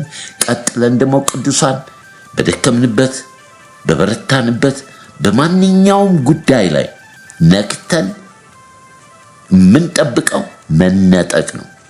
እሱ ይመጣል፣ የተናገረው የሚፈጽም አምላክ ነው። ነገር ግን ሲመጣ ዓለም እያየው ነው የሚመጣው። ስንነጠቅ ግን ማንም አያውቅም። መነጠቁ ዓለም አያየውም። ሲመጣ ግን የወጉት ጭምር ነው የሚያዩት። በግልጥ ነው የሚመጣው። መነጠቁ ግን ከመቅጽበት ነው። ዓይንህን ጨፍነህ ግለጠው።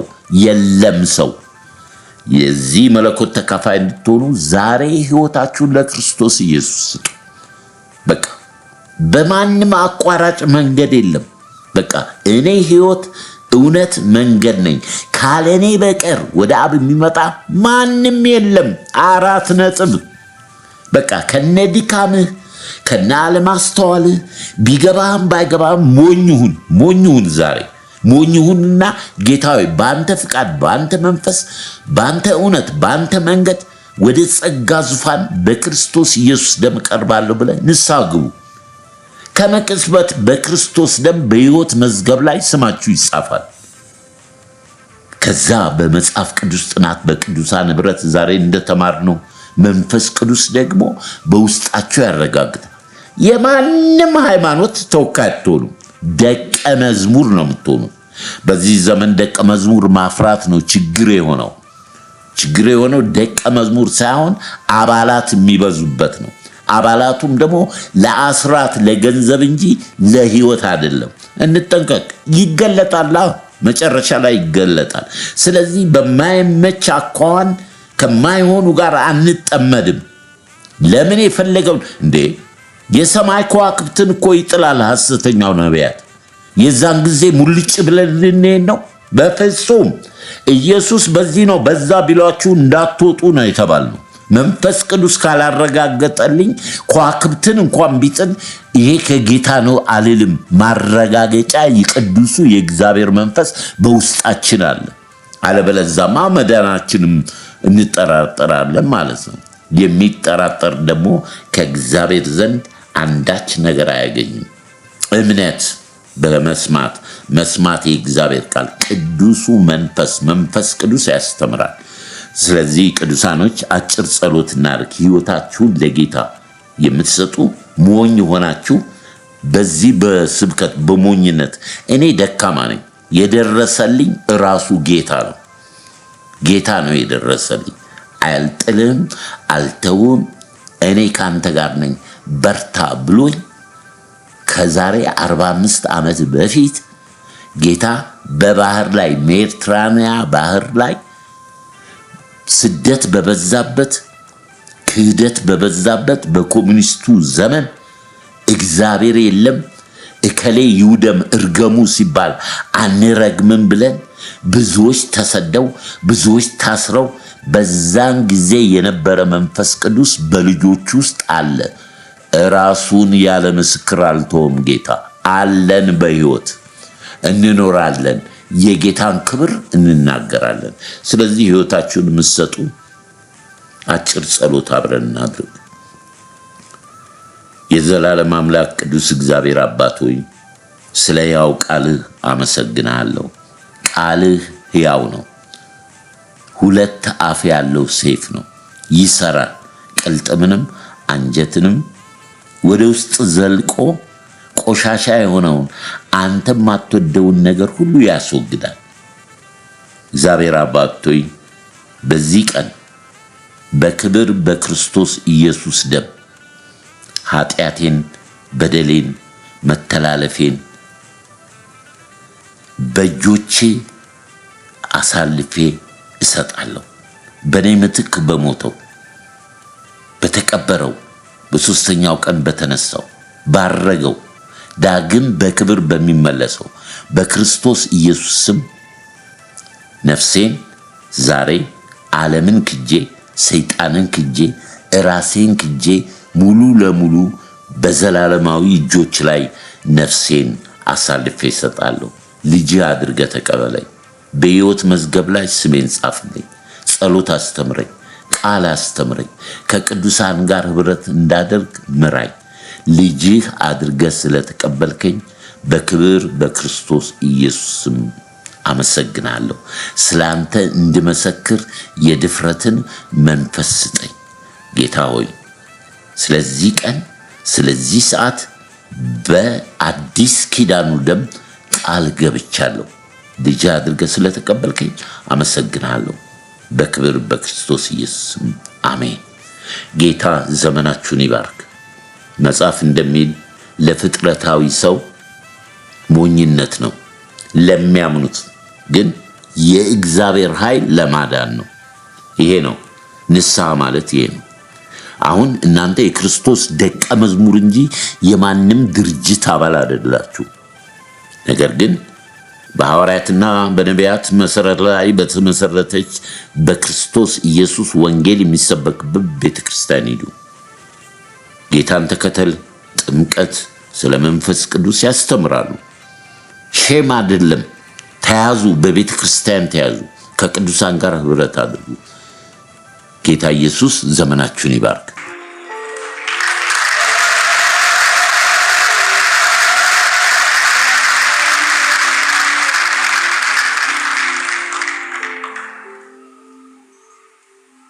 ክብር ክብር ክብር ለታዳጊያችን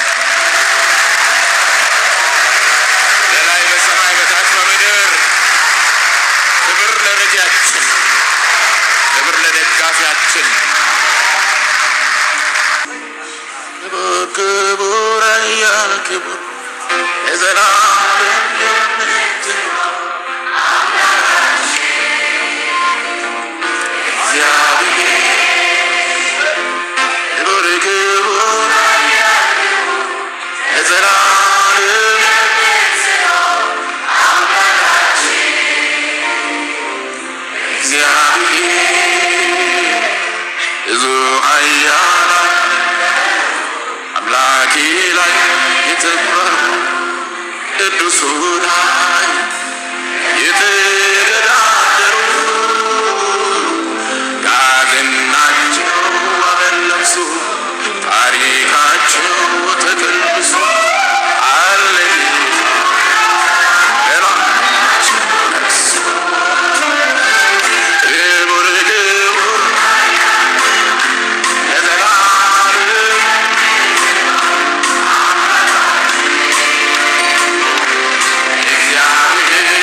ቅዱሳን የአባቴ ልጆች በክብሩ በደሙ የዋጃችሁ ገንዘቡ የሆናችሁ በደሙ የገዛችሁ ይሄ ምጽአት ይሄ መነጠቅ ድንገት ነው። ምናልባት በተለያየ ሁኔታ የደከማችሁ ያዘናችሁ በቤት ውስጥም በምታዩት ነገር በተለያየ መንገድ ወይንም ደግሞ ሁሉን ዘግታችሁ ቤታችሁ ቁጭ ያላችሁ ጌታ እንዳለው ለእያንዳንዱ እንደ ስራው መጠን ዋጋውን ሊከፍል በእጄ ነው ብሏል። አገልጋዮች ነን። ስለዚህ መጠላቱንም መተቸቱንም መናቁንም ለምደነዋል። ክብር ነው። ክብር ለእግዚአብሔር ነው። ለዛም ካበቃን ክብር ነው። ምክንያቱም በእግዚአብሔር ዘንድ መታሰቢያ አለና አጭር ጸሎት እናድርግ። ቅዱስ አባት ሆይ በክብር በክርስቶስ ኢየሱስ አመሰግናለሁ። በደም የዋጃቸው ልጆች ያልካቸው ወንዶችና ሴቶች ልጆች በዓለም ጫና በስጋ ድካም ከዚህ መለኮታዊ ተስፋ ቃል ዘግይተው ወይንም ደክመው ወይንም ወድቀው ላሉት ልጆች ቅዱስ መንፈስ እንዲደርስ እንደ ቃልህ አልጥልም አልተውም ያልክ ከጅም ማንም እንደማያወጣቸው የተናገርክ ጌታ ባሪያዎችን ወንዶችና ሴቶች ልጆችን በዚህ ሰዓት እንድታስባቸው ለዚህ ታላቅ ቀን ለመነጠቅ ቀን የሚያበቃ ትጋት መንፈስ ማስተዋል ጥበብ እንድጨምርላቸው በክብር በክርስቶስ ኢየሱስ መጸለያለሁ። አባቶ እኔንም ጨምሬ ነው። ጌታ ሆይ አንተ በደጅነ ዓለም ሁኔታዎች የሚሰሙት ነገሮች በሙሉ የምጽአትን መፍጠን ያመለክታል። የቤተክርስቲያን መድከም የዚህ ዓለም ገዢ በተለያየ ሁኔታ ላይ የሚያደርሰው ጫና የምንሰማቸው ነገሮች ተከስተዋል። ግን ድንገት ብትገለጥ ካንተ ጋር ምን ሆነበት ጸጋ ጥበብ ማስተዋል ለልጆች ለባሪያዎች በዓለም ላይ ላሉት አብያተ ክርስቲያናት አገልጋዮች አባቶች በስምህ ለተጠሩት ለተዋጁት ሕዝቤ ገንዘቤ ላለካቸው መንፈስ ቅዱስ የመነቃቃትን መንፈስ ትጨምርላቸው። ተግተን እንድንጠብቅ በፍቅርና በህብረት በሚገኘው ጸጋ ተካፋዮች እንድንሆን ቅዱስ መንፈስ ይርዳን። ይህንንም ስለምታደርግ እናመሰግናለን። ስለነበረን ጊዜ ክብር ሁሉ ላንተ ይሁን። ከፀሐይ መውጫ እስከ መግቢያው ድረስ ክብር ሁሉ ተጠቅልሎ ለስም ይሁን። ማራናታ አሜን። ጌታ ኢየሱስ ሆይ ና።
ቅዱሳን በዚህ አገልግሎት የተካፈላችሁ በሙሉ እግዚአብሔር በመውጣት በመግባት በነገር ሁሉ አምላኬ እንደ ባለጠግነቱ መጠን በክርስቶስ ኢየሱስ የሚያስፈልጋችሁን ሁሉ ይሙላላችሁ።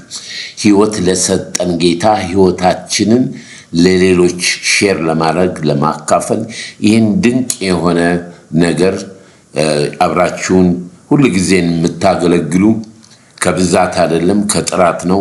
መስቀሉ ጠባብ ነው። ወደ ጠባቡ መንገድ ነው ለመግባት ተጋደሉ የተባልነው። ሰፊው መንገድ መጨረሻው የዘላለም ሞት ነው።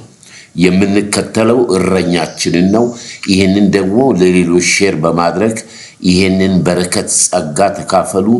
ዘመናችሁ የተባረከ ይሁን። በክርስቶስ ፍቅር ወዳችኋለሁ። ሻሎም።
ፍለጋ ለምን ከራተተ ካታለለ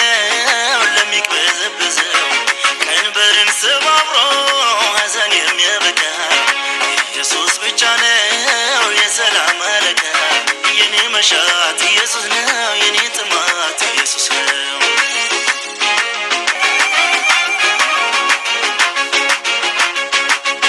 እረፍትን ፍለጋ ለሚንከራተተው ካታለሌለው ለሚቅበዘበዘው ቀንበርን ሰባብሮ ሐዘን የሚያበቃ ኢየሱስ ብቻ ነው የሰላም አለቃ የኔ መሻት ኢየሱስ ነው የኔ ጥማት ኢየሱስ